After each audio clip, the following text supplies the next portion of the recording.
कल्याण केवल भक्ति से भी हो सकता है, लेकिन हम लोगों का जो स्वभाव है वो इतना सहज नहीं रह गया है कि केवल भक्ति से काम चल जाए। हम लोग इतने चतुर, इतने विषयी और इतने संसार के भावों में नियुक्त हो चुके हैं कि सामान्य भक्ति से हमारा कल्याण संभव मुश्किल है। हो तो जाएगा पर मुश्किल है। इसलिए ज्ञान और वैराग्य की आवश्यकता है हम लोगों को। हमारे संत श्री तुकाराम जी महाराज, श्री नामदेव जी महाराज, जनाबाई, हमारे भक्तिमती मीराबाई, कबीरदास जी, रैदास जी, अगर हम इनका नाम भी लें तो कोई अतिशयोक्ति नहीं। छत्रपति महाराज श्री शिवाजी महाराज, वह भी रणभूमि में तो क्रोध दिखाते ही थे, रणभूमि में युद्ध तो करते ही थे, रणभूमि में जाकर के उनका स्वरूप एक योद्धा का होता ही था। लेकिन वास्तविक रूप में अगर रणभूमि का कोई बात ना करे तो श्री शिवाजी महाराज भी बड़े सरल हृदय के थे, बड़े सहज हृदय के थे। हृदय में दया बहुत थी।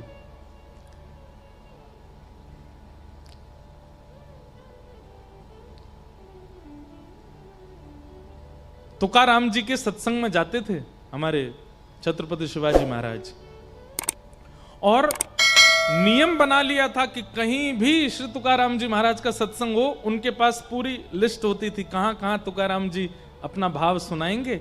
और आपको यदि समय मिलता था, समीपता होती थी, तो गुपचुप बिना किसी को बताए, बिना सेना लिए जाते थे सत्संग में।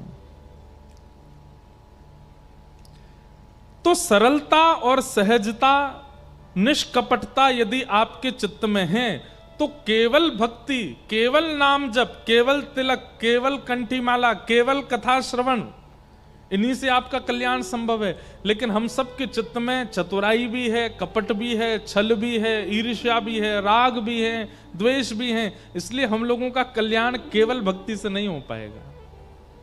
हमें ज्ञान और वैराग्य दोनों युक्त चाहिए।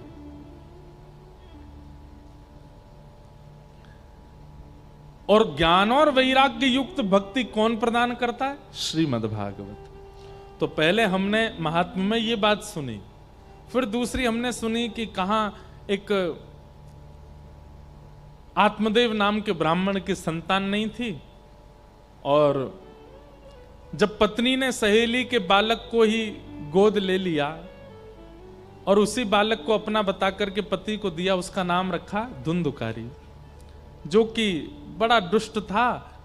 सारे व्यभिचार उसने किए और बड़ा होकर के फिर जब माता पिता पर ही कुठारा घाट करने लगा, माता पिता घर छोड़ के चले गए।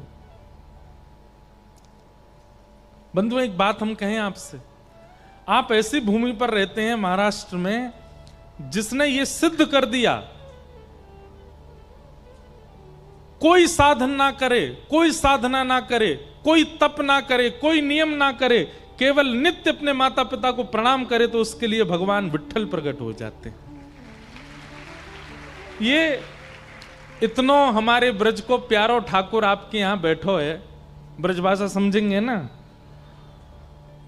हमारे ब्रज को इतनो प्यारो ठाकुर आपके महाराष्ट्र में बैठो है और ऐसे करके बैठो है। एक अद्भुत छवि है ठाकुर जी की। किस तप ने, किस यज्ञ ने प्रकट कर दिया इनको? कोई तप नहीं किया गया, कोई यज्ञ नहीं किया गया। पंढरपुर क्षेत्र, उस क्षेत्र में ज्यादा लोग जाते ही नहीं थे, क्योंकि ना वहां पर ज्यादा अनाज हो पाता था, ना ज्यादा कोई व्यवस्थाएं ऐसी थी। वर्षा का भी, ऋतु का भी बहुत विशेष वहां पर कोई व्यवस्था नहीं थी। कल हम लोग सुन रहे थे दामाजी पंत के समय, तो वहां पर कितनी भुखमरी हो गई थी। ऐसी चंद्रभागा के तट पर केवल एक बालक के द्वारा मातृपितृ सेवा, अपने माता पिता की सेवा इतनी भागई हमारे ब्रज के नाथ को, किसी ठाकुर जी विट्ठल बन के प्रकट हो गए। ये सिद्ध आपके महाराष्ट्र की भूमि ने कर दिया कि हिमालय ही भगवत प्राप्ति नहीं कराता है, गंगा स्नान ही भगवत प्राप्ति नहीं कराता, यज्ञ हवन होम ही भगवत प्राप्ति नहीं कराते, पंचाग्नि तापने से ही भगवत प्राप्ति नहीं होती। हमारे महाराष्ट्र के पुंडलीक ने केवल माता पिता की सेवा करके भगवत प्राप्ति कर ली। तो भैया हमारी आजकल के बालकों से एक निवेदन है, जितने युवा यहां बैठे हैं और जो सुन रहे हैं, एक बार को एक माला कम हो जाएगी तो चलेगा, एक बार को तिलक यदि परिपूर्ण नहीं लगा तो भी चलेगा, एक बार को नगर में कथा हो रही है और एक दिन की छूट जाए तो चलेगा, लेकिन एक दिन भी माता पिता के चरण वंदन को मत छोड़िए। नित्य प्रणाम कीजिए, नित्य वंदना करो। माता पिता के चरण वंदन से ठाकुर जी प्रकट हो। अच्छा, इसमें एक बात और है, कई बालकों की मेरे पास में पर्चियां आती हैं, मंच पर भी कई बालक भेज देते हैं, महाराज जी हमारे पिताजी का ऐसा स्वभाव है, वो तो ऐसा खाते हैं, ऐसा पीते हैं, ऐसा व्यवहार करते हैं, माँ के लिए नहीं आता, माँ होती नहीं ऐसी, पिता ही कभी कभी थोड़े से ऊधमी हो जाते हैं कई घरों में। तो हम उस पक्ष में पिताओं को तो अलग निर्देश देते हैं कि भाई पिता थोड़े से, एक बात सुनिएगा, पत्नी की दृष्टि में कभी आपकी इज्जत कम हो जाए चलेगा, माता पिता की दृष्टि में आपकी इज्जत कम हो जाए वह भी चलेगा, परिवार के लोगों में आपकी इज्जत कम हो जाए चलेगा, लेकिन बालकों की नजरों में अगर आपकी इज्जत कम होती है, यह आपका सबसे बड़ा दुर्भाग्य है कि आपसे जन्म लेने वाली आपकी संतान वो आपका सम्मान नहीं कर पा रही, क्योंकि आपका खान पान, व्यवहार, बोली चाली इतनी पवित्र नहीं है। तो इस पर ध्यान देना चाहिए एक पिता को, एक परिवार के सदस्य को, कि कम से कम बालकों के सामने तो हम ऐसा कुछ ना करें कि कल को बालक ये कहें कि भाई हम उनके पुत्र हैं। लेकिन बालकों को चाहिए, भले ही दोष हैं उनमें, आप फिर भी प्रणाम करो, आप फिर भी वंदन करो, फिर भी उनको भजो। कई बालक कहते हैं हमारी माँ के ऊपर उनका दुराचार रहता है, अत्याचार करते हैं, ऐसे भी कई पिता हैं दुर्भाग्यवश। ठाकुर जी से प्रार्थना करो, पीड़ा तो नहीं सहनी है, ना मां को सहने देनी है, लेकिन फिर भी ठाकुर जी से प्रार्थना करो कि हे ठाकुर जी, हम भले ही इनको छोड़ के जा रहे हैं, लेकिन आप कृपा करना कि ये मंगल हो जाए, इनका व्यवहार मंगल हो जाए। और इसमें प्रमाण केवल हमको श्री प्रहलाद जी याद आते हैं कि प्रहलाद जी ने अपने पिता का त्याग नहीं किया अंतिम समय तक। हिरण्यकश्यप ने कितने उपाय नहीं किए प्रहलाद जी को मारने के लिए, लेकिन प्रहलाद जी ने त्याग नहीं किया कि हिरण्यकश्यप का जब वध कर दिया तो नृसिंह भगवान प्रहलाद जी से कहते हैं कुछ मांगो। प्रहलाद जी कुछ नहीं मांगते। जब पूरी लीला समाप्त होने लगी, ठाकुर जी अपने धाम को जाने लगे, तब अंत में प्रहलाद जी कहते हैं भगवान एक बात मांगनी है। क्या? भले ही इनका खान पान शुद्ध नहीं था, भले ही इनकी विचारधारा शुद्ध नहीं थी, भले ही इनकी बोली शुद्ध नहीं थी, भले ही इनका आचरण शुद्ध नहीं था, पर ये मेरे पिता थे। अगर इन्होंने कृपा ना की होती तो मैं धरती पर नहीं आता नाथ। बस एक वरदान दे दीजिए जाते जाते, क्या? मेरे पिता को सदा अपने चरणों में वास दीजिएगा, इन पर आप कल्याण कीजिएगा, ये मेरे पिता हैं। और प्रहलाद जी ऐसा कह के रोने लगे अपने पिता के चरणों में प्रणाम करके कि मेरे पिता हैं। ये दृश्य देख के नृसिंह भगवान के नेत्र सजल हो गए कि पिता ने क्या नहीं किया प्रहलाद को मारने के लिए। पर्वत से फेंक दिया, विषैले सर्पों के बीच में डाल दिया, कठोर दांत वाले हाथियों के बीच में छोड़ दिया, भुआ के साथ चिता बनाकर के जलने को छोड़ दिया। इतने अत्याचार हम पे हो गए होते तो क्या करते हम?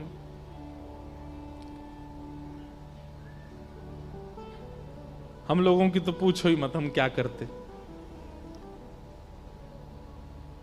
और आज के समय में अगर प्रहलाद जी होते तो कितने लोग प्रहलाद जी की एक नई पार्टी बना दी होती, प्रहलाद जी को ले जा करके और एक मोर्चा खड़ा कर दिया होता, लोग निकल करके आ जाते गलियों में, मोहल्लों में, और महाराज जय जयकार हो रही, नारेबाजी हो रही होती, प्रहलाद जी के पोस्टर लग जाते बड़े बड़े, बड़ी बड़ी पार्टी वाले आ जाते, हमारे यहां से इलेक्शन लड़ लो आप, इतने सारे आपके फॉलोअर। मोर्चा क्या है? बोले दुष्ट पिता मुक्त मोर्चा। हम लोग तो ऐसे वाले लोग हैं, लेकिन श्री प्रहलाद जी का ऐसा स्वभाव नहीं है ना। उस स्वभाव पर ठाकुर जी रीझ गए। बताओ, इतना कुछ सहने के बाद भी प्रहलाद के चित्त में कोई दोष नहीं आया।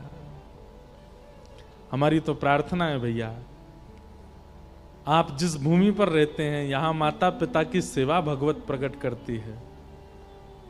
बाकी काम बाद में कीजिएगा, नियम कीजिए, साधना कीजिए, जप कीजिए, नाम गाइए, कथा सुनिए, पर सबसे पहले दिन की शुरुआत माता पिता को प्रणाम करके कीजिए, उनको वंदन कीजिए। हमें कई माताएं पूछती हैं, कई लोग पूछते हैं, बालकों में भगवत भक्ति कैसे प्रारंभ से डाली जाए? अपनी सेवा कराओ, इसी से सीख जाएगा वो। माता पिता अपनी सेवा सिखाएं उसको। स्कूल जाना जरूरी है, पढ़ना जरूरी है, होमवर्क करना जरूरी है, लेकिन इन सब के साथ बालक को यह भी सिखाइए कि सुबह उठ करके बिस्तर से उतरते ही सबसे पहले माँ को प्रणाम करना है, फिर पिताजी को प्रणाम करना है, दादी को प्रणाम करना है, दादा को प्रणाम करना है, बड़े लोगों को प्रणाम करना, उसके बाद मुंह धोना है।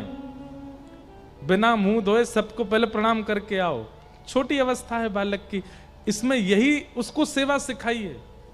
फिर स्नान ध्यान करके अपना बाल भोग करके स्कूल जाते हो, ट्यूशन जाते हो, कॉलेज जाते हो, घर से बाहर निकलना है तो सबको प्रणाम करके निकलना है, घर आना है तो सबको प्रणाम करना है, ये सिखाइए। आप केवल इतना ही सिखा दीजिए, हनुमान चालीसा छोड़ दीजिए, बाद में सिखाना। गीता के श्लोक मंत्र आदि सब बाद के लिए छोड़ो, पहले ये सिखाइए।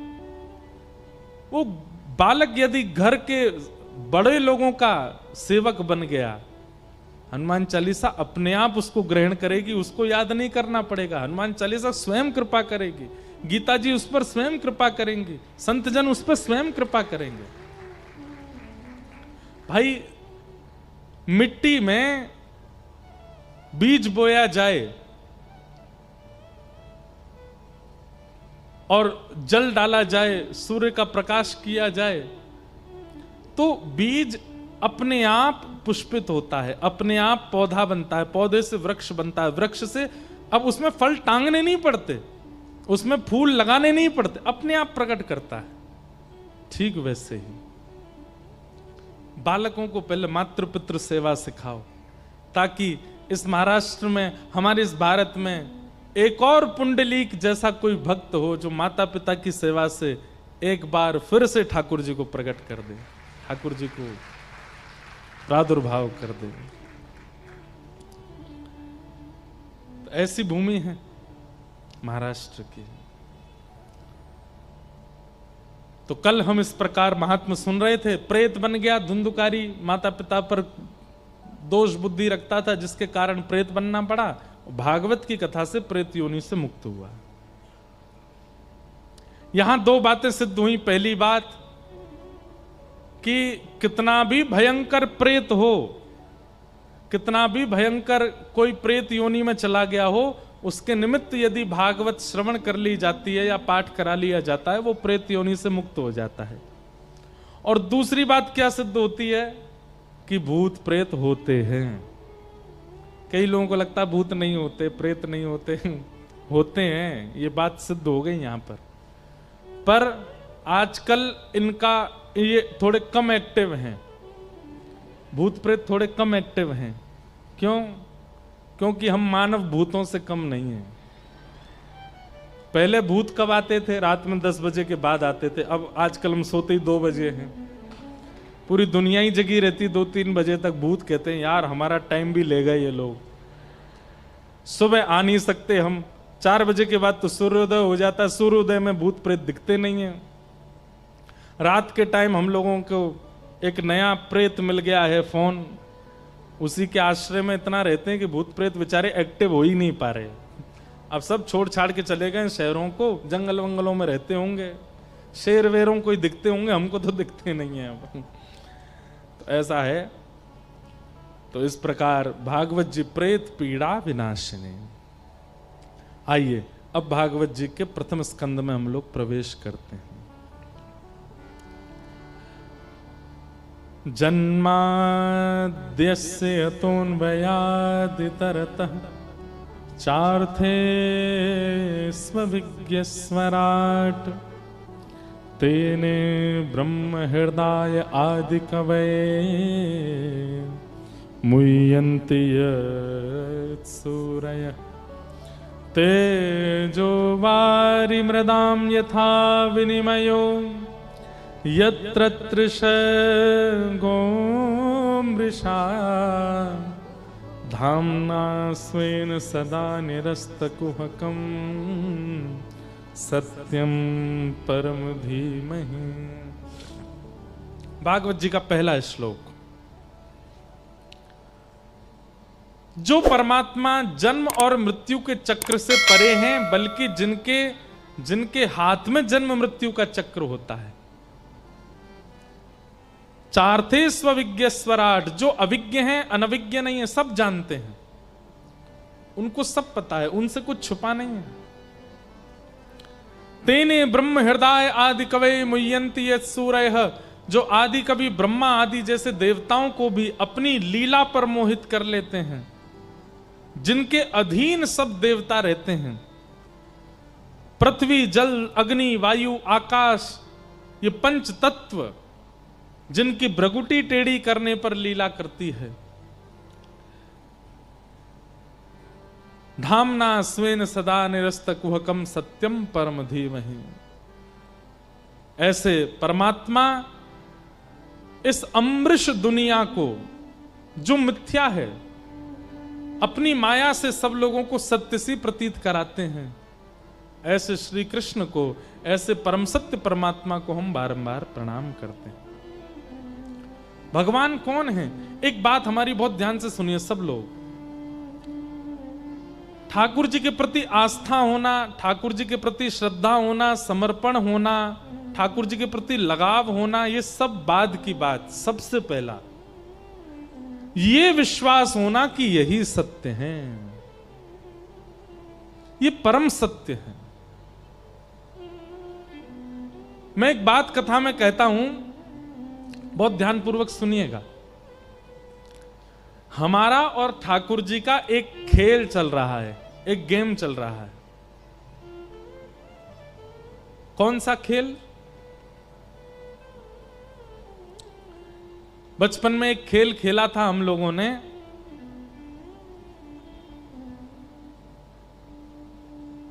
अंग्रेजी में उसमें ऐसे बोलते थे स्टैचू। एक बालक कोई 10 तक गिनती गिनता था, 1 2 3 4 10 जैसे ही होते थे, और पीछे मुड़ के देखता तो 5-6 बालक जो हैं वो अलग अलग मुद्राएं धारण कर लेते थे। और फिर वो जो बालक गिनती गिन रहा था, उसका टास्क क्या होता है? जितने मूर्ति बन के खड़े हैं, इनको बिना छुए अपनी बातों से, अपनी क्रिया से, अपनी हरकतों से इनको हंसा के दिखाओ, इनको बुलवा के दिखाओ, इनके हाथ पैर हिला के दिखाओ। और जो जो हिलता जाता था वो आउट होते जाते थे। एक बात कह दें, अन्यथा मत लीजिएगा। इस खेल में हम लोग हार रहे हैं, ठाकुर जी जीत रहे हैं, क्योंकि ठाकुर जी आउट हो ही नहीं रहे हैं। ऐसे ही खड़े हैं पिछले 500 साल से। नाथ द्वार चले जाओ, वहां पे ऐसे ही खड़े हैं। हम सबके घरों में ऐसे ही बैठे हैं, वृंदावन में ऐसे ही खड़े हैं। हम लोगों अपनी भक्ति से, अपने प्रेम से, अपने भाव से, अपनी स्थिति से हिला ही नहीं पाए उनको। वो अभी तक स्थिर ही खड़े हैं। हमें चिंता होनी चाहिए इस बात की कि नाथ,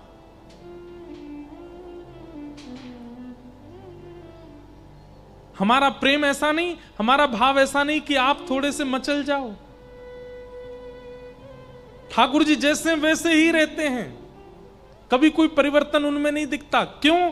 क्योंकि हमारे विश्वास में कहीं ना कहीं अभी कमी है, हमारे प्रेम में कमी है, हमारी भावनाओं में, हमारी श्रद्धा में कमी है। हम लोग कहीं ना कहीं स्वार्थी बन जाते हैं, इसी कारण से वो केवल एक स्थिरता बनी रहती है। ठाकुर जी सचल नहीं होते। श्री नामदेव जी महाराज, श्री तुकाराम जी महाराज, ज्ञानेश्वर माउली, जनाबाई, ये जितने नाम हैं भक्तों के, इन सब ने ठाकुर जी को सचल किया, और आज की भाषा में कहूं तो आउट किया था। ठाकुर जी हिल गए थे इनके लिए।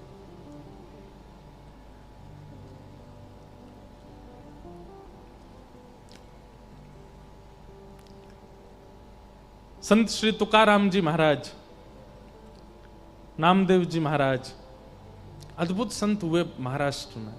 मुझे बहुत प्रिय है महाराष्ट्र के संत, मुझे सबसे ज्यादा भक्त मुझे प्रिय है महाराष्ट्र के।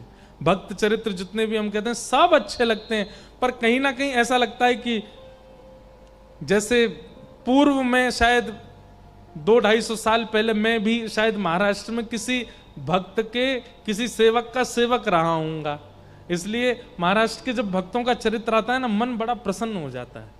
हमको मराठी समझ नहीं आती, पर अभंग सुनना इतना अच्छा लगता है, ऐसा लगता है कि मानो कोई अपनों की बात कर रहा है।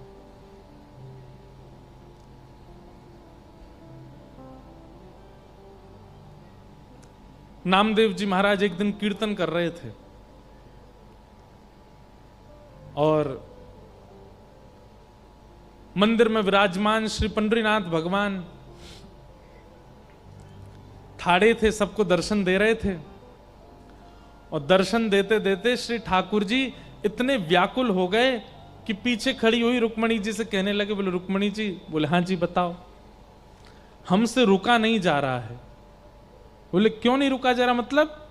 बोले नामदेव जी इतना सुंदर कीर्तन कर रहे हैं, इतने आनंद से नृत्य कर रहे हैं, इतने सारे वैष्णव मिलकर के करताल बजा रहे हैं, मुझसे रुका नहीं जा रहा। मेरा मन हो रहा है कि मैं भी कीर्तन में चला जाऊं, जाकर के नृत्य कर लूं थोड़ा सा। रुक्मणी जी बोली, आप यदि चले गए तो यहां दर्शन कौन देगा सबको? बोले दर्शन की तो बात ऐसी है कि आप भी हमारी तरह ही खड़ी हो, थोड़ी देर के लिए आप ही हमारा मुकुट पीतांबर पहन के खड़ी हो जाना, सब आपको ही विट्ठल समझ के प्रणाम कर लेंगे, हमको जाने दो। रुक्मणी जी बोली, चलो एक बात तो बन गई कि आपकी जगह मैं खड़ी हो जाऊंगी, लेकिन आप अगर कीर्तन में जाएंगे, आपके जाते ही सब खड़े हो जाएंगे, सब कीर्तन रोक देंगे, सब आपके स्वागत सत्कार में लग जाएंगे, आपके पांव छूने लगेंगे, कीर्तन के बीच में विक्षेप डालने के लिए आप जाओगे। ये बात सुनकर के ठाकुर जी रुक गए, बोले कि नहीं ये तो सही है, हम अगर गए तो श्री नामदेव जी भी कीर्तन विश्राम कर देंगे, पूरी जनता खड़ी हो जाएगी, हमको देख करके सब लोग प्रणाम वंदन करने लगेंगे, कीर्तन जो इतना सुंदर चल रहा है विश्राम हो जाएगा।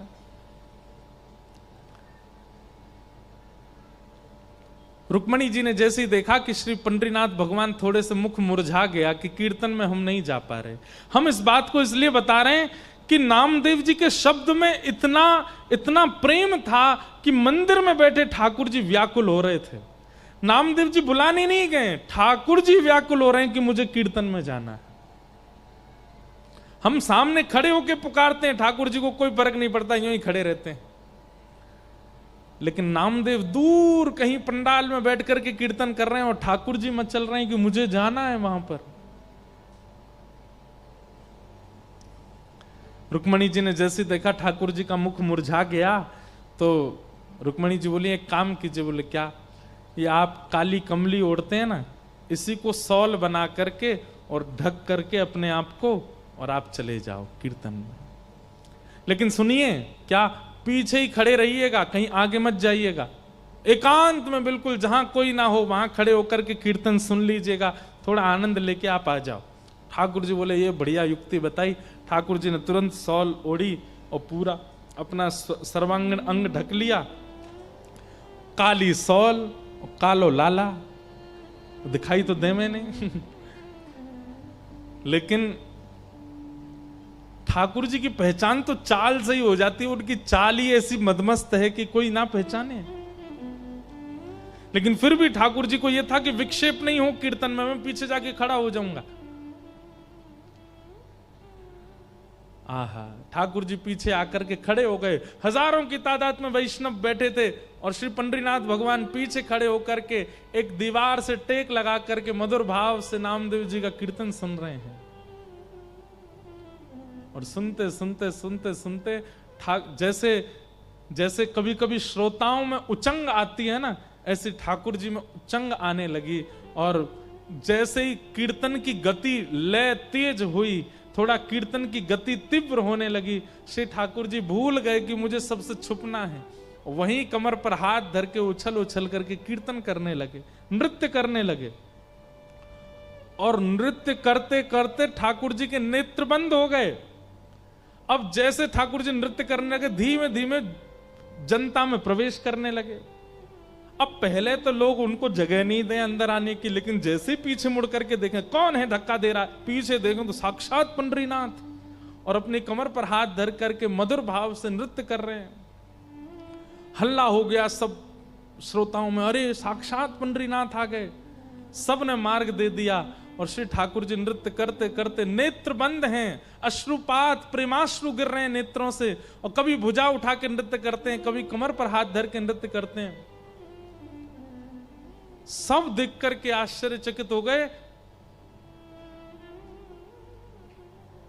ठाकुर जी नृत्य कर रहे हैं और नृत्य करते करते जैसे ही सन्मुख आए, इतनी तन्मयता से ठाकुर जी नृत्य करने लगे कि ठाकुर जी की पीतांबरी धीमे धीमे खुलने लगी और खुल करके सर्वांगीण अंग से पीतांबरी उतरने लगी। लेकिन ठाकुर जी को भान नहीं है कि मेरी पीतांबरी उतर रही है।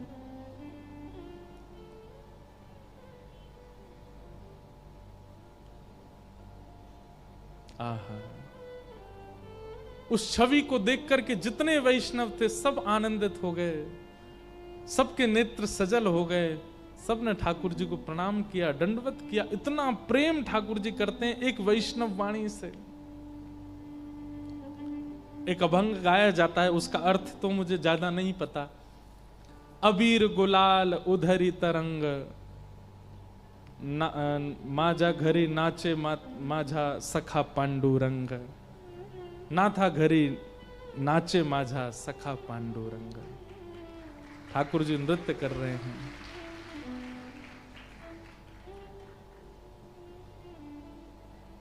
हम वैसे तो बहुत सौभाग्यशाली कि हम ब्रज में जन्मे, पर कहीं हमारा जन्म महाराष्ट्र में हुआ होता ना तो हम सारे अभंग याद कर करके गाते, तो मराठी हमारी भाषा ही हो जाती ना फिर। लेकिन अब मराठी हमको आती नहीं। अच्छा, दूसरी बात क्या है, आप भाषा समझ करके भगवत वाणी कभी नहीं पढ़ पाओगे, भाव समझ के ही याद कर सकते हो। हमको तो इतना सुख लगता है, इसीलिए हम अष्ट सखाओं को गाते हैं, क्योंकि वो हमारी ब्रज भाषा में है। लेकिन कहीं महाराष्ट्र मराठी हमको थोड़ी आ गई होती तो हम सारे यहाँ के अभंगों को याद कर करके सुनाते, कथाओं में अपने लाल जी को सुनाते, भागवत जी को सुनाते। इतना सुंदर लगता है महाराष्ट्र का भाव। तो हम क्या कहना चाह रहे हैं, हमारी पुकार से तो हिलते भी नहीं है ठाकुर जी। और श्री नामदेव जी का कीर्तन दूर चल रहा है, ठाकुर जी पहुंच गए, नृत्य करने लगे और इतने बेसुध होकर नृत्य करने लगे कि पीतांबरी उतरने लगी ठाकुर जी की। तो भैया, ये जितने वैष्णव भक्त हुए, इन्होंने ठाकुर जी को इस खेल में आउट किया है। किस खेल में? कि ठाकुर जी मूर्तिमंत बन के खड़े हैं और वो अपनी कला से, अपने प्रेम से, अपने भाव से, अपने शब्दों से मूर्तिमंत ठाकुर जी को हिला डुला सके। हम में वो सामर्थ्य नहीं। हम तो खूब प्रयास करते हैं, ठाकुर जी फिर भी ऐसे ही खड़े रहते हैं। इसका मतलब क्या है, हमारी उस भाव में, हमारी उस श्रद्धा में, हमारे उस प्रेम में कहीं कमी है, इसलिए ठाकुर जी हिल नहीं रहे हैं। उसके लिए सबसे पहली बात क्या रखनी है, ठाकुर जी को परम सत्य मानो। ये परम सत्य है, ये विश्वास चित्त में आना चाहिए कि ये परम सत्य हैं। ठाकुर जी के सन्मुख जाकर के पूर्ण भाव से जब पंडरीनाथ भगवान का दर्शन करो, श्री रंगनाथ भगवान का दर्शन करो, राधा रमन लाल जी का दर्शन करो, तो ये भाव चित्त में आ जाना चाहिए, ये परम सत्य है। ये प्रथम भाव रखना है हमें चित्त में। उसके बाद आपका प्रेम, उसके बाद श्रद्धा, उसके बाद भक्ति, जो कोई भी है वो अपने आप सुंदर होती चली जाएगी। कहीं ना कहीं हमारे चित्त में परम सत्य की भावना नहीं है, इसीलिए बाकी के सब भाव निपुण नहीं हो पाते। श्री वेदव्यास जी महाराज ने भागवत के प्रथम श्लोक में कृष्ण को प्रणाम नहीं किया, राम को प्रणाम नहीं किया, नारायण को प्रणाम नहीं किया, विष्णु को प्रणाम नहीं किया। क्या कहते हैं? सत्यम परम धीमहि, मैं परम सत्य को वंदन करता हूं। केवल यही भाव परम सत्य का चित्त में लेकर के वेदव्यास जी ने संपूर्ण भागवत की रचना कर दी। हमारे अंदर कहीं ना कहीं संसार सत्य है, ठाकुर जी को सत्य मानते हैं, पर कहीं ना कहीं संसार को भी सत्य मानते हैं, कहीं ना कहीं व्यवहार को भी सत्य मानते हैं।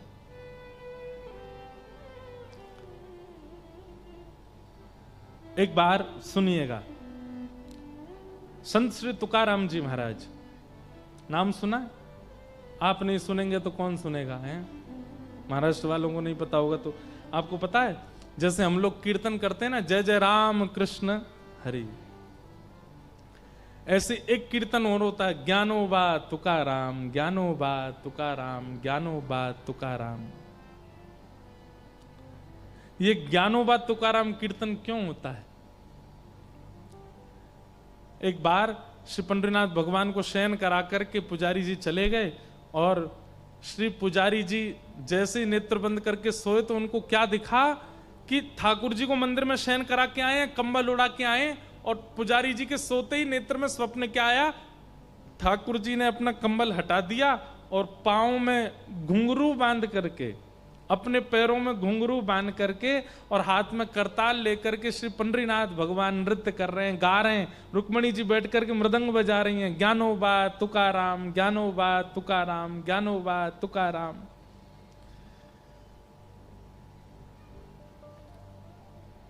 ये दृश्य देख करके पुजारी जी व्याकुल हो गए, बोले मैं ठाकुर जी को सुला के आया, ये कैसा सपना आया कि ठाकुर जी सोए नहीं है।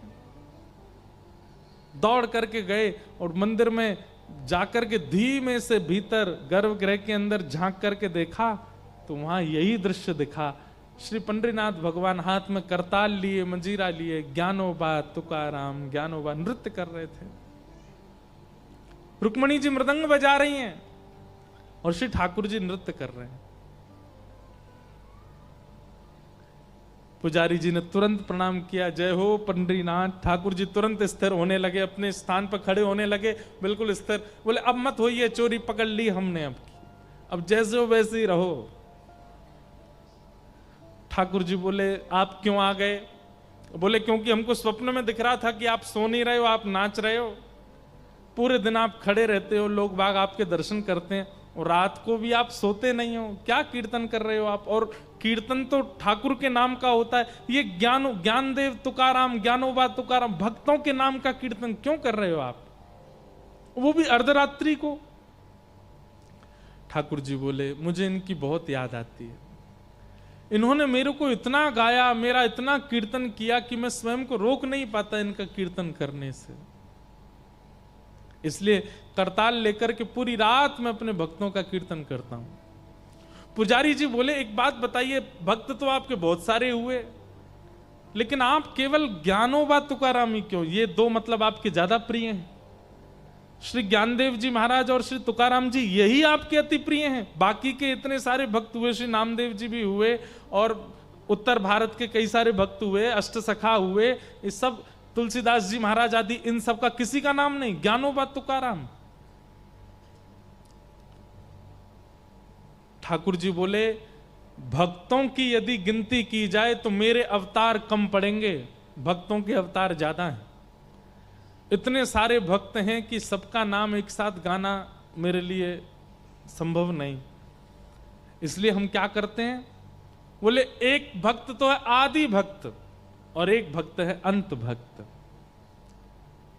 आदि भक्त कौन? श्री ज्ञानदेव जी महाराज। भक्ति काल, भक्ति शतक आया था भारत में, 100 साल केवल भक्ति हुए थे। भक्ति शतक के सबसे पहले भक्त हैं श्री ज्ञानेश्वर माउली। इसलिए ठाकुर जी कहते हैं पहला नाम मैं उनका लेता हूं। और श्री भक्ति शतक के सबसे विश्राम के भक्त हैं श्री तुकाराम जी महाराज। छत्रपति शिवाजी महाराज के समय पर तुकाराम जी महाराज।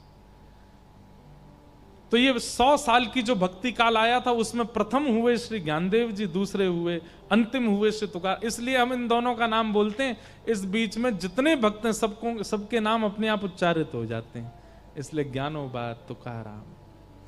पुजारी जी इतने प्रसन्न हो गए, बोले जय जय, आप विश्राम करो। बोले कल से हम नियम लागू करवा देंगे, जय जय राम कृष्ण हरि तो कीर्तन होगा ही, और साथ में ज्ञानोबा तुकाराम, ज्ञानोबा तुकाराम, ये कीर्तन भी होगा। तो जब हम राम कृष्ण हरि गाते हैं तो हम लोगों का मन नृत्य करता है, पर बीच बीच में जब ज्ञानोबा तुकाराम गाते हैं तो श्री पंडरीनाथ भगवान नृत्य करने लगते हैं, आनंदित हो जाते हैं, मेरे भक्तों का नाम गा रहा है। एक बात कहें, कभी कोई अपराध आपसे बन जाए, कभी कोई पाप आपसे बन जाए और आपको उसका भय लगता हो कि नाथ मुझसे ये गलती हो गई, अब इसकी मैं क्षमा कैसे मांगूं, खूब सारे भक्तों का नाम कीर्तनबद्ध करके ठाकुर जी के आगे गा देना। खूब सारे भक्तों के नाम कीर्तनबद्ध करना। हम लगे हैं, आज ही हमारे मन में ये भाव आया कि एक कीर्तन ऐसा बनाएं जिसमें केवल भक्तों के नाम हो, और भक्त नाम कीर्तन करके ठाकुर जी को प्रसन्न कर दो। कभी कोई अपराध बन जाए, वो भक्त नामा, वैसे तो भक्त नामावली है, हमारे भक्तमाल जी में भी गाई जाती है, ब्रज के रसिक संत गाते हैं, भक्तों के नाम गाते हैं। पर एक सहज कीर्तन बनाने का मन है कि एक कीर्तन ऐसा बनाएं कि कभी ठाकुर जी के सामने बैठ करके गावें, ठाकुर जी प्रसन्न हो जाएं। तुकाराम जी महाराज, जिनका मैं स्मरण कर रहा था, संत श्री तुकाराम जी महाराज अद्भुत महापुरुष हुए।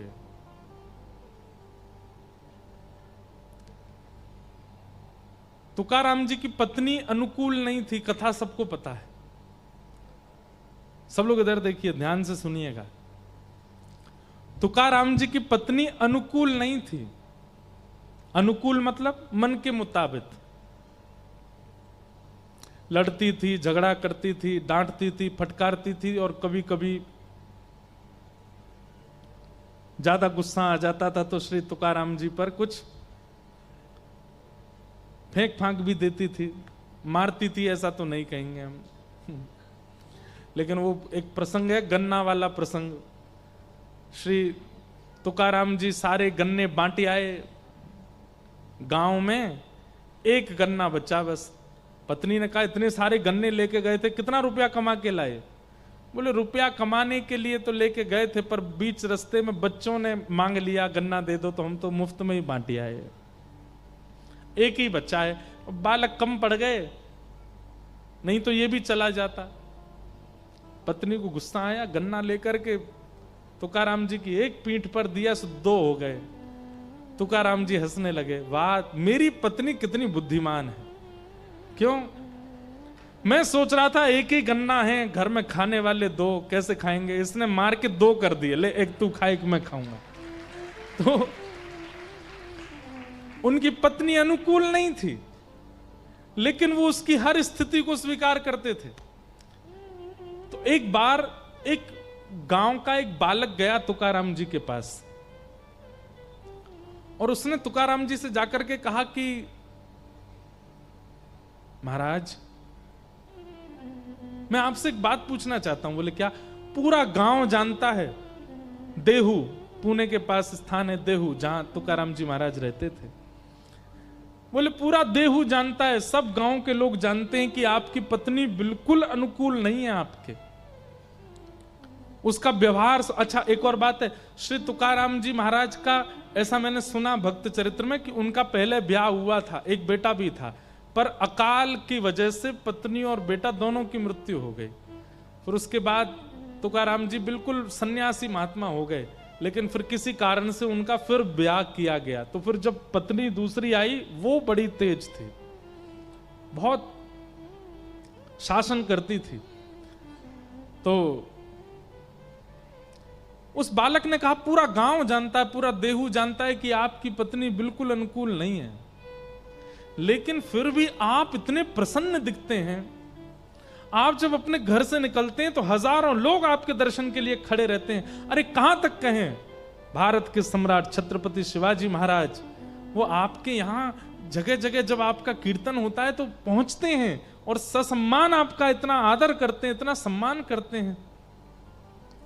सब आपकी इतनी सम्मान करते हैं, पर बात तो सत्य है कि जग सम्मान करता हो, घर का अत्यंत समीप व्यक्ति यदि इतना शासन करता हो, इतना गंदा बोलता हो, मन प्रसन्न कैसे रह सकता है? आप सबसे ज्यादा समय अपनी पत्नी के साथ व्यतीत करते हैं और वो बिल्कुल आपका सम्मान नहीं करती। मैं बस आपसे ये जानना चाहता हूं, इस प्रसन्नता का राज क्या है?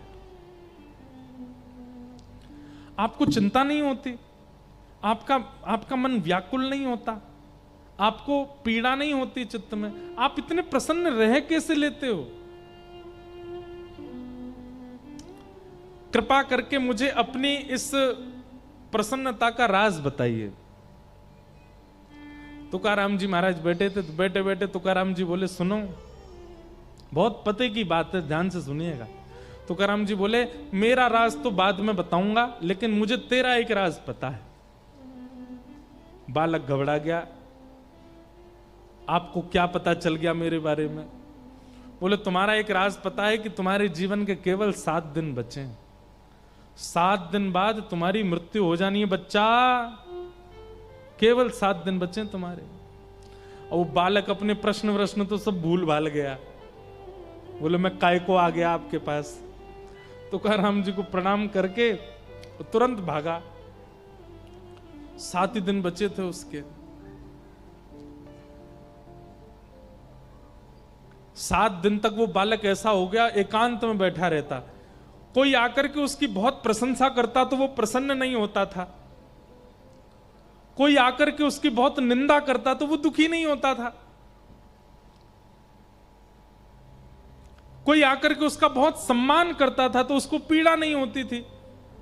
कोई उसका अपमान कर देता था तो वो सोचता था, भाई जीवन के 7 ही दिन बचे, कर ले अपमान, तू भी क्या करेगा। 24 घंटा केवल राम कृष्ण हरि, राम कृष्ण हरि, राम कृष्ण हरि। जीवन के 7 दिन बचे, मैंने ये भी अपराध किया था, मैंने ये भी पाप किया था, मुझसे ये भी गलती हो गई थी, हे ठाकुर जी मुझे क्षमा कर देना, मेरे जीवन का बस 7 दिन बचे हैं, मुझे सदगति दे देना, हे ठाकुर जी। एक संत, तुकाराम जी जैसे संत, जिनकी आज्ञा लेकर के छत्रपति शिवाजी रहते हैं, वो मुझसे झूठ तो बोलेंगे नहीं। मेरे जीवन के 7 दिन बचे हैं, नाथ मुझ पर कृपा करना। 7 दिन बीत गए। जैसे ही 7वां दिन प्रारंभ हुआ, सुबह स्नान ध्यान करके ठाकुर जी की सेवा करके, और दिन तो तिलक लगाता था, पर आज तो वो पूर्ण रूपेण 12 तिलक आदि करके और बिल्कुल गया और जाकर के श्री तुकाराम जी महाराज के चरणों में प्रणाम किया। भगवान, आज मेरे जीवन का अंतिम दिन है, 7वां दिन है, मेरी मृत्यु होने वाली है। आपने बताया था 7वें दिन मृत्यु होगी। तुकाराम जी बोले, अच्छा बेटा, इन 7 दिनों में तुमने क्या किया? तीसरे दिन तुमने कौन सी सब्जी खाई थी? बालक बोला, मुझे याद नहीं, माँ ने क्या बनाया था, बस मैंने खा लिया। अच्छा, तीसरे दिन की छोड़ो, कल रात्रि को तुमने क्या खाया था? बोले, मुझे बिल्कुल याद नहीं है। अच्छा, तुम्हारा किसी ने सम्मान किया था? बोले, मुझे वो भी स्मृति में नहीं है, पता नहीं, आए तो थे बहुत। किसी ने अपमान किया, किसी ने गलत गाली दी तुमको? बोले, दी तो थी, पर वो भी मुझको याद नहीं है। बोले, क्यों याद नहीं है? बोले, मैं केवल राम कृष्ण हरि, राम कृष्ण हरि, राम कृष्ण हरि जप रहा था। मन में ये सोच रहा था 7 ही दिन बचे हैं, किसी का अपमान लेकर के क्यों दुखी हूं, किसी का सम्मान लेकर के क्यों प्रसन्न हूं। क्या बनता है, नमक है कि नहीं, नींबू है कि नहीं, रोटी है कि नहीं, चावल बने हैं, क्या बना है, पूरन पोली बनी, जो मिलता था बस खा लेता था, मैंने ज्यादा चिंतन किया नहीं। तुकाराम जी बोले, यही मेरे जीवन का राज है, मैं कुछ चिंतन नहीं करता, मैं हर दिन को अपना अंतिम मानता हूं। मुझे बस यही लगा रहता है कि मेरे कभी भी प्राण जा सकते हैं। किसी की निंदा लेकर के दुखी क्यों हूं, किसी की प्रशंसा लेकर के ज्यादा प्रसन्न क्यों हूं, मेरा हर दिन अंतिम है। मेरी पत्नी, वो मेरे से बिल्कुल प्रतिकूल रहती है, उसकी चिंता लेकर के क्यों बोझ रखूं? वो घर में रोटी देती है तो खा लेता हूं, नहीं देती तो भी प्रसन्न रहता हूं, क्योंकि मुझे ये सब चीज मेरी चिंता का विषय है ही नहीं। मेरी चिंता का विषय तो एक है कि मेरे प्राण गए और कहीं मैंने पंडरीनाथ को नहीं देखा तो मैं प्राण कैसे त्यागूंगा। इसी चिंता में, इसी चिंतन में लगा रहता हूं। इसलिए मुझे संसार के किसी भी सम्मान से, अपमान से, आपत्तियों से, विपत्तियों से, अनुकूलता से, प्रतिकूलता से कोई फर्क नहीं पड़ता। मैं प्रसन्न रहता हूं। बालक चरणों में गिर गया, बोले वाह भगवान, प्रश्न पूछा था आपने तो प्रैक्टिकल दिखाया पूरा। जाते जाते बोला ये तो बता दीजिए कि मरूंगा कि नहीं। बोले मरोगे, हर क्षण मरोगे, ये चिंतन जाने ही मत दो। अब पूरा जीवन ऐसे ही जियो। आज 7वां दिन पूरा हो गया, अब कल से फिर 7 दिन के लिए ऐसे ही रहो, और फिर 7वां दिन पूरा, फिर 7 दिन के लिए ऐसे रहो। जीवन भर तुम ऐसे ही रहना। तुकाराम जी महाराज ने एक अपना जैसा भक्त निर्माण कर दिया अपनी क्रिया से। ऐसे महापुरुष, सत्यम परम धीमहि। ठाकुर जी के प्रति जिनका परम सत्य स्थिति भाव होती है, ज्यादा विचलित नहीं होते। इसलिए ठाकुर जी के प्रति सबसे पहले जो निवेदन आपको करना है, उनके प्रति परम सत्य की भावना रखना कि ये परम सत्य हैं, बाकी सब मिथ्या है, यही परम सत्य है बस।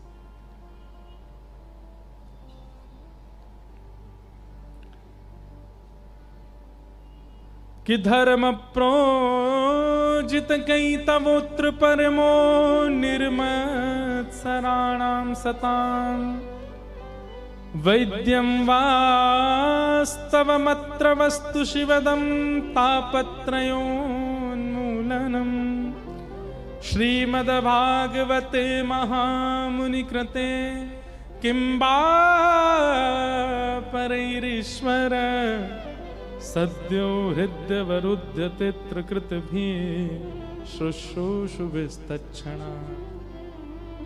ठाकुर जी परम सत्य हैं, इसलिए मन में भाव आता है, जहां ले चलोगे वहीं मैं चलूंगा, जहां ले चलोगे वहीं मैं चलूंगा। हाँ, जहां ले चलोगे वहीं मैं चलूंगा, जहां ले चलोगे वहीं। गाइएगा सब लोग। हो जहां नाथ रख दोगे, जहां नाथ रख दोगे, जहां नाथ रख दोगे,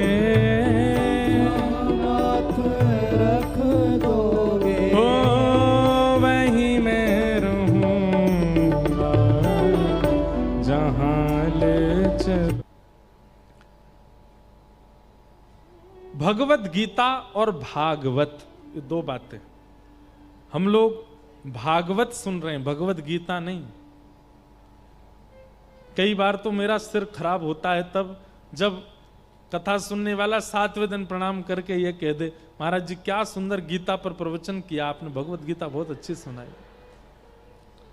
उस समय मन करता है भाई तुम्हारे चरण कहाँ हैं, लाओ हम प्रणाम कर ले तुमको। पूरी कथा होगी, तुमको ये नहीं पता थी कि भगवत गीता नहीं भागवत है। श्रीमद् भगवत गीता वो जीवन कैसे जीना चाहिए वो बताती है, लाइफस्टाइल कैसी हो, अपने जीवन के निर्णय कैसे हों, इस पृथ्वी पर जब तक रहना है तब तक कैसे रहना है, क्या करना है, किस प्रकार का व्यवहार करना, एक अच्छा मानव बनना सिखाती है भगवत गीता। पर भगवत प्राप्ति, भगवत गीता के वक्ता जो श्री कृष्ण हैं, उनकी प्राप्ति यदि करनी है तो उसके लिए तो भागवत के आश्रय में आना पड़ेगा। भागवत। और उन भगवत प्राप्ति को ही हम परम धर्म कहते हैं। पृथ्वी पर रहना और यहां सुखद जीवन जीना वो धर्म है, पर इस पृथ्वी के पश्चात भगवत प्राप्ति करना और उसकी सुखद प्राप्ति की इच्छा चित्त में रखना और उसकी क्रियाएं करना वो परम धर्म है। भागवत का विषय धर्म नहीं, परम धर्म है। मतलब इस कथा में आगामी 7 दिनों तक केवल वही व्यवहार, वही बातें, वही नियम बताए जाएंगे जिससे भगवत प्राप्ति सुखद हो सके। एक बात हम आपसे स्पष्ट रूप से कहें, सब जानते हैं इस बात को, हमारे जीवन का अकाट्य सत्य क्या है? मृत्यु।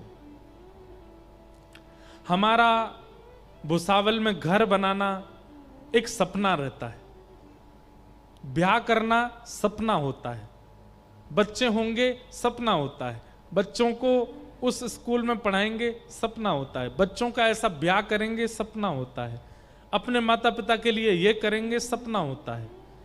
ये सब सपने होते हैं और इनको साकार कर पाना ना कर पाना ये हमारे कर्मों पर निर्भर करता है।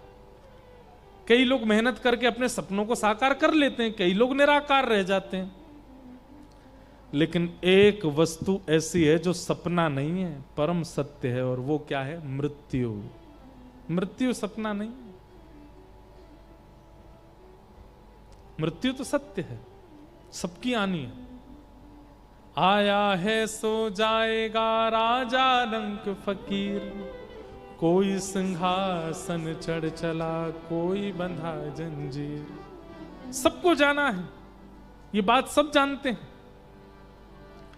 लेकिन उस परम सत्य के लिए हमने कभी कुछ क्रिया की नहीं। कभी उस परम सत्य को सुधारने के लिए हमने कोई कर्तव्य निर्वहन किया नहीं। उस परम सत्य को श्रेष्ठ बनाने के लिए जो क्रियाएं हैं, जो कर्तव्य हैं, वो जहां सिखाया जाए उसको भागवत कहते हैं।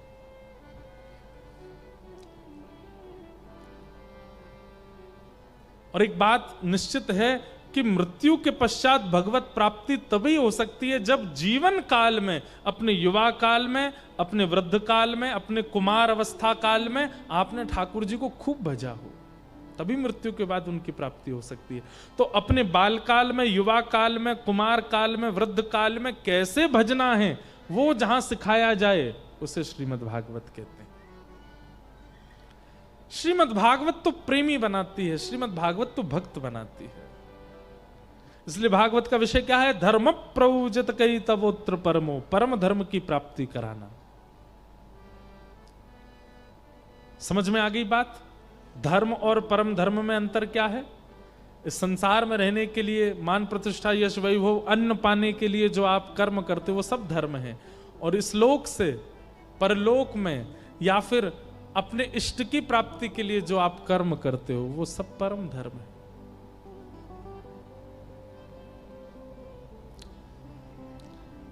भागवत जी का अधिकारी कौन है? तो कहते हैं निर्मत सराणाम सताम। श्रीमद् भागवत की कथा हो रही है, वक्ता सुना रहे हैं, कितनों को समझ आ रही है? उतनों को ही समझ आएगी जिनके चित्त में मात्सर्य दोष नहीं है। जोग जोग धर्म प्रोजित कई तवोत्र परमो, निर्मत्सराणाम सताम, वैद्यं वास्तवमत्र वस्तु शिवदम्, तापत्रयोन्मूलनम्। श्रीमद्भागवते महामुनि कृते किं वा परैरीश्वर, सद्यो हृदयवरोध्यते कृतभिः शुश्रूषुभिस्तत्क्षणात्। श्रीमद् भागवत का धर्म क्या है? भागवत का विषय क्या है? परम धर्म। भागवत का अधिकारी कौन है? किसको सुनने का अधिकार है कथा? तो कहते हैं जिसके चित्त में मात्सर्य दोष नहीं है। मात्सर्य दोष किसको कहते हैं? संत श्री तुकाराम जी महाराज ने खूब सारे अभंग लिखे, खूब सारे अभंगों का निर्माण श्री तुकाराम जी ने किया। बहुत ध्यान से सुनना। इतनी ख्याति हो गई, सब जगह उनकी पूछ होने लगी। तो एक बार एक रामेश्वर भट्ट नाम के एक पंडित जी थे, उनको बड़ी ईर्ष्या हो गई, क्योंकि श्री तुकाराम जी महाराज कोई श्रेष्ठ कुलीन परिवार में जन्म नहीं हुआ था उनका। भले ही देह से नहीं हुए, लेकिन हृदय से, अपनी बुद्धि से, अपने विचारों से, अपने स्वभाव से बड़े बड़े ब्राह्मण भी उनके आगे हाथ जोड़ते थे। तो एक रामेश्वर नाम के एक पंडित जी, उनको बड़ी ईर्ष्या हो गई कि हम लोग इतना वेद अध्ययन करते हैं, हम लोग इतना ज्ञान लेकर के बैठे हैं, हम लोग शास्त्रों को जानने वाले, समझने वाले, हम लोग शास्त्र सम्मत नियमों का पालन करने वाले, और ये सामान्य सी मराठी भाषा में अभंग लिखता है और इसकी इतनी ख्याति हो रही है कि छत्रपति शिवाजी इसको प्रणाम करते हैं। तो एक दिन वो रामेश्वर पंडित जी गए और श्री तुकाराम जी से बोले, मुझसे शास्त्रार्थ करो। तुकाराम जी तो हाथ जोड़ के बोले, शास्त्रार्थ करो, नहीं तो समाज के आगे तुम्हारी पराजय स्वीकार करो। तो तुकाराम जी बोले, मैं स्वीकार कर लेता हूं, बिना शास्त्रार्थ के स्वीकार कर लेता हूं कि मैं हार गया। अब उन्होंने जैसी हार स्वीकार करी तो जितने लोग वहां बैठे थे वो तुकाराम जी की और जय जयकार करने लगे। जय हो, क्या सरल स्वभाव, कितना मधुर स्वभाव। बताइए, इन्होंने बिना शास्त्रार्थ की अपनी पराजय स्वीकार कर ली। वैष्णव का इस स्वरूप होता है, वो विवाद में नहीं पड़ता, उसको दीन बनना अच्छा लगता है, उसको ज्यादा प्रतिष्ठा अच्छी नहीं लगती, वो सरल रहना, उसको सहज रहना। एक बार मुझसे किसी ने कहा, बोले आप कहते हो कि वैष्णव के अंदर दीनता होती है, आप कहते हो वैष्णव को सरल रहना अच्छा लगता है, बोले आप खुद कथा में आते जाते हो, लोग बाग आपको इतना प्रणाम करते हैं, आप सब। मैंने, भैया हम तो मना और करते हैं, पैर मत छुओ, दूर से हाथ जोड़ो, दूर से मिल लो, दूर से प्रणाम कर लो। एक बात तो है बंधुओं, व्यास मंच पर बैठे हैं, बहुत लोग मिलते हैं, बहुत लोग मानते हैं, इसलिए मैं आपको अपना अनुभव कह रहा हूं।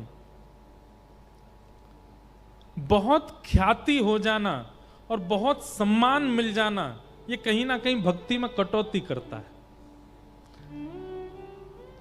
हमने अपने गुरुदेव से कहा एक बार कि इतना सम्मान, इतनी ख्याति मिले, उसमें भक्ति को कैसे बचाया जाए, अपने भावों को कैसे बचाया जाए। हमारे गुरुदेव बहुत सुंदर उत्तर देते हैं, लोग देवें, तुम स्वीकार मत करो। क्योंकि होता क्या है, आपने सम्मान दिया और हमने स्वीकार किया, तो स्वीकार करने पर हम उसके आदी हो गए। अब हमें कल भी इच्छा होगी कि हमारा सम्मान हो, परसों भी इच्छा होगी कि सम्मान हो, हम आदी हो गए उसके, अब आदत लग जाएगी हमको सम्मान की। तो लोग कितना भी सम्मान करें, कितना भी आपको यश दें, आप स्वीकार मत करो, सर झुका करके सबको अस्वीकार करो। तो ऐसा हो सकता है कि इतना प्रणाम, इतना सम्मान, इतनी ख्याति आपकी भक्ति पर प्रभाव ना डाले। बहुत मुश्किल है। तुकाराम जी महाराज स्वीकार कर लिए, बोले मैं अपनी पराजय स्वीकार करता हूं, आप जीते रहिए, सदा विजयी रहिए। लेकिन रामेश्वर पंडित जी को क्रोध आया, बोले कि ऐसे काम नहीं चलेगा, कुछ ऐसा करना पड़े। क्या करें? तो उन्होंने जो ग्रंथ लिखते थे, अपनी स्याही से जो तुकाराम जी अभंग लिखते थे, अभंगों का ग्रंथ उठाया और ले जाकर के एक नदी में फेंक दिया। तुकाराम जी के नेत्र सजल हो गए, क्योंकि हृदय के भाव श्री विठ्ठल भगवान को प्रसन्न करने के लिए लिखे थे, किसी जनमानस को प्रसन्न करने के लिए नहीं, ठाकुर जी को प्रसन्न करने के लिए लिखे थे, और इन्होंने फेंक दिया सब नदी में। और ऐसा करके वो रामेश्वर पंडित जी चले गए। 13 दिन तक तुकाराम जी वहीं बैठे बैठे रोदन करते रहे, स्मरण करते रहे ठाकुर जी का। तुरंत ठाकुर जी हृदय में प्रकट हुए और प्रकट होकर के कहा, नेत्र खोल करके उस नदी के पास जाओ, देखो। और जैसे तुकाराम जी गए तो सारे पत्र जितने उन्होंने लिखे थे वो सब नदी के ऊपर परत बन करके बह रहे थे। एक बूंद जल से कागज भी गीला नहीं हुआ, सब यथावत सुरक्षित। और श्री तुकाराम जी महाराज ने सबको इकट्ठा करके पुनः अपना ग्रंथ सुरक्षित कर लिया। किसी ने ईर्ष्या भी की है तो उस ईर्ष्या से भी विचलित होना यह वैष्णव का स्वरूप नहीं है। कोई आपकी निंदा कर रहा है तो कहीं ना कहीं निंदा सुनकर के भी अगर आंसू आ रहे हैं ना, निंदा सुनकर के क्रोध आ रहा है ना, निंदा सुनकर के उसके प्रति आपको दुर्भाव आ रहा है ना, तो भी आप वैष्णव नहीं हो। निंदा सुनने के बाद भी सम रहे स्थिति। तुकाराम जी तो इसलिए रोए कि उनके हृदय के भाव सबसे नदी में ठाकुर जी ने सबको सुरक्षित किया। वहां रामेश्वर पंडित जी के साथ क्या हुआ, उन्होंने एक सरोवर में जाकर के स्नान किया तो एक वैष्णव अपराध करके आए थे, एक भक्त को दुखी करके आए थे। जैसे स्नान किया, स्नान करते ही सरोवर का जल जो तन को शीतल करने वाला होता था वो जल अग्नि प्रदान करने वाला हो गया और पूरा जल संदग्ध हो गया, मानो जैसे उनका शरीर जला दिया हो किसी ने। अग्नि नहीं दिखाई दे रही है पर पीड़ा ऐसी हो रही है जैसे किसी ने जला दिया हो। वैद्यों के पास गए, बड़े बड़े ज्योतिषियों के पास गए, ना जाने कितने यत्न किए, कभी लेप लगाया, चंदन लगाया, सब किया, लेकिन दूर नहीं हुआ।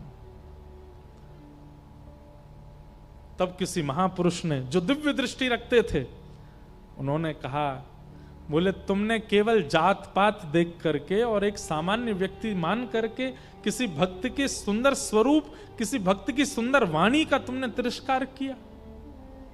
अब ये पीड़ा तुम्हारी तभी दूर होगी, जाके उनको प्रणाम करो। रामेश्वर जी आए, आकर के श्री तुकाराम जी को जब वंदन किया, प्रणाम किया, तुकाराम जी ने हृदय से लगाया, तुकाराम जी के हृदय से लग गई, उनकी सारी पीड़ा समाप्त हो गई। जितना उनके शरीर में जलन हो रही थी सब धीरे धीरे समाप्त हो गया। ईर्ष्या निर्मत्सराणाम, कथा सुनने का अधिकारी नहीं है ईर्ष्यालु व्यक्ति। लेकिन क्या बताएं साहब, सब ईर्ष्या से युक्त हैं। संसार में कोई ऐसा व्यक्ति नहीं जिसके चित्त में तनिक ईर्ष्या नहीं होती हो। और ईर्ष्या कब होती है पता है, जब किसी अन्य की अत्यंत प्रशंसा सुनाई दे जाती हो, किसी की बहुत योग्यताएं हो, आपसे अधिक कोई श्रेष्ठ बन जाए, ईर्ष्या प्रकट हो जाती है। और वो ईर्ष्या कथा का, केवल कथा का नहीं, वो ठाकुर जी का ही अधिकारी नहीं। मैं कथाओं में कहा करता हूं, आपके अंदर जितने दोष हैं सब दोष ठाकुर जी से मिलने में बाधा नहीं बनेंगे, लेकिन अगर आपके चित्त में ईर्ष्या है तो ठाकुर जी से मिलने में बहुत बड़ी बाधा है। चित्त में काम है, चित्त में क्रोध है, चित्त में लोभ है, ठाकुर जी से मिल पाओगे आप, उसके बाद भी कोई दिक्कत नहीं होगी। लेकिन आपके चित्त में यदि ईर्ष्या है तो क्षमा कीजिए, इस जन्म में तो मुमकिन नहीं है कि आपको पंडरीनाथ प्रत्यक्ष दिख जाए। ईर्ष्यालु व्यक्ति को ठाकुर जी नहीं दिखते। ईर्ष्यालु व्यक्ति को कथाएं समझ नहीं आती, वो सिर ही खुजाता रहता पूरी कथा में, फोन ही चलाता रहेगा, यूं देखेगा, कभी यूं देखेगा, कभी यहां करेगा, ऐसे करेगा। हम बोलते नहीं है पर हमको ऊपर से सब दिख जाते हैं। जो व्यक्ति बहुत विचलित बैठा होता है ना, तो मन में समझ आया इसके चित्त में ईर्ष्या जरूर है। एक स्थिर आसन में नहीं बैठ सकता श्रोता, ऐसा होता रहे, यूं होता रहे, उधर दिखता है, इधर आ जा, तू भी यहां पे बैठ जा। अरे भाई, इतनी विचलनता, देहाभिमान शून्य हो जाए कथा में, उसको यह भी पता ना चले कि पिछले 2 घंटे से एक ही आसन में बैठा हूं मैं। मन बुद्धि चित्त एकाग्र होकर के केवल नेत्र दर्शन कर रहे हैं, कान श्रवण कर रहे हैं, और कान जो सुन रहे हैं मन में वो झांकी दिख रही है, ये श्रोता होता है। बहुत शरीर की भंगिमा जिसकी बदलती रहती है ना, समझ जाओ इसके चित्त में तनिक ईर्ष्या तो है, इसलिए एक आसन में नहीं बैठ पा रहा है। अब बेचारे धीरे धीरे सब अपना आसन ठीक कर रहे हैं, सीधे बैठ रहे, टेढ़े मेढ़े सब ठीक हो रहे हैं। ये तो हम आपको बता रहे हैं। कल को बालकों को छोड़ के, वृद्धों को छोड़ के और रोगियों को छोड़ के अगर कोई ज्यादा ही टेढ़ा मेढ़ा हो रहा हो कथा में, कभी यूं कभी ऐसे कभी तो पीछे से कहना, ए ईर्ष्या कम कर ले थोड़ी सी, बहुत इधर उधर होता है। ये सब देखिए प्रमाण है। जैसे हृदय की अस्थिरता, हृदय अगर स्थिर नहीं होता तो इस बात का प्रमाण है कि आपके चित्त में ईर्ष्या है, हृदय की अस्थिरता। दूसरा, अत्यंत क्रोध, यह किस बात का प्रमाण है कि चित्त में अत्यंत काम है, इसीलिए क्रोध के रूप में प्रकट होता है।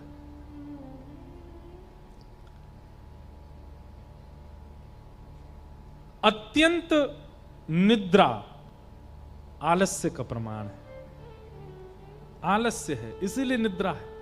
हमारे जैसों की निद्रा तो थकान की वजह से है, हम तो इतना भागदौड़ करते हैं इधर उधर, पर बेवजह करते धरते कुछ नहीं, पूरे दिन घर में ही पड़े रहते हैं, फिर भी नींद इतनी आती है, इसका मतलब आलस्य बहुत है, आलस्य बहुत। और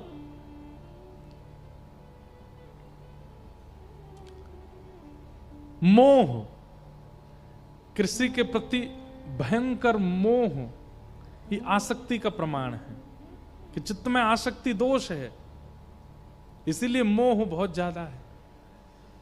तो ये कहीं ना कहीं प्रमाण आते हैं। दूसरा, हां, बहुजल्पिक, बहुत बोलना, बहुत बोलते हैं, एक शब्द में बात पूरी हो सकती है लेकिन 10 शब्द लगा करके बोलते हैं, ये असत्यता है जीव पर, इसका प्रमाण है। बहुत ज्यादा बोलने वाला व्यक्ति कहीं ना कहीं असत्य संभाषण करता है, इसीलिए बहुत बोलने की आदत हो जाती है उसकी। और बहुत खाना, बहुत भोजन करना भोगी व्यक्ति का प्रमाण है, ये भोगी है।